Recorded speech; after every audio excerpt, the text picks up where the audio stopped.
What was it that kind of kept your parents from really taking your sister to school and helping out? They were hooked on meth, cocaine. They were both abusive. They rather hang out with their friends and my sister was more of a parent than my parents were. You said when you were younger you had a hard time kind of connecting with folks?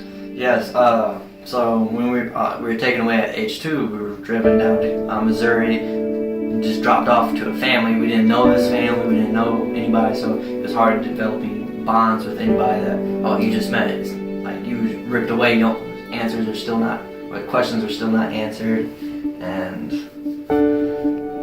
it just kind of followed along. Like, you don't know, am I going back to my parents, or am I going to a new family? You don't know, so you just kind of stay to yourself. At age 18, Justin returned to California to be with his biological mother. Everything was normal. I go out to play basketball, come back about 2 o'clock in the morning. Well, she's over the stove smoking some meth. I'm just looking at her like, you lied.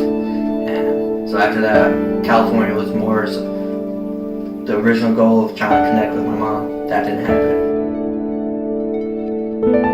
With nowhere else to turn, Justin remembered his caseworker at Epworth and placed a call for help.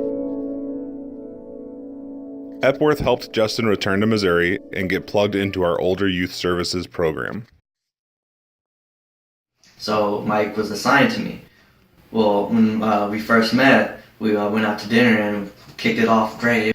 He started recommending school, like, do you go to school? I'm like, yeah, I did.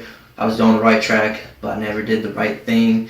I wasn't actually taking my studies seriously, wouldn't do my homework. He's like, well, what do you want to do when you grow up? I said, I want to work with computers. Me and Mike now just go to like dinner. We talk about employability, professionalism. We talk about different jobs in the market, different topics around the world, just all types of things now. Justin knows that I'm looking out for him and his best interests. Presence makes the difference, consistent presence. So basically without Epworth, I'd probably be homeless, legitly homeless, like without housing, without money, without somebody to talk to, without some support group. I would be just somebody walking the streets. So Epworth probably saved me, most definitely saved me. But, unfortunately, not all stories have a happy ending. Recently, we participated in a ride-along with Epworth's street outreach team.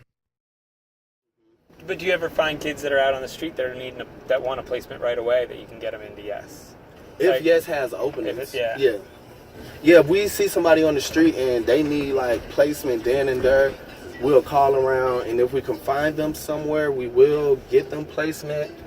And then if not, we try to see if they have like a family member or a friend they can stay with. Mm-hmm. And then if that doesn't work, we just kind of ask them, like, where do you think the safest place would be for you tonight? And that's what I was telling you when it gets kind of makes me feel bad, because it's like, this our job, but it's like, I mean, we understand that there is not a lot of shelter and there's probably nowhere to go for them, but I think sometimes with them being youth, they don't fully understand the picture, and they probably think like we're not trying our hardest. But we know we are, because there's only so many youth shelters we can call. Right. And then by them being like mainly 21 and under, we tell them about the adult shelters, but for the most part, that's just something they're not ready to be exposed to. They'll be like, nah, like they'd rather stay on the streets than go to an adult shelter. Last year, there were nearly 5,100 homeless youth in St. Louis County alone. The street is no place for a kid. As they struggle to survive, kids often fall victim to predators who are ready to exploit the young and the desperate.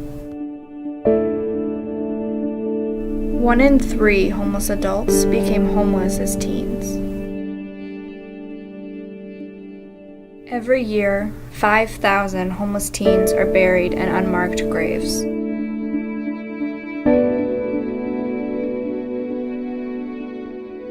Please, help Epworth end youth homelessness.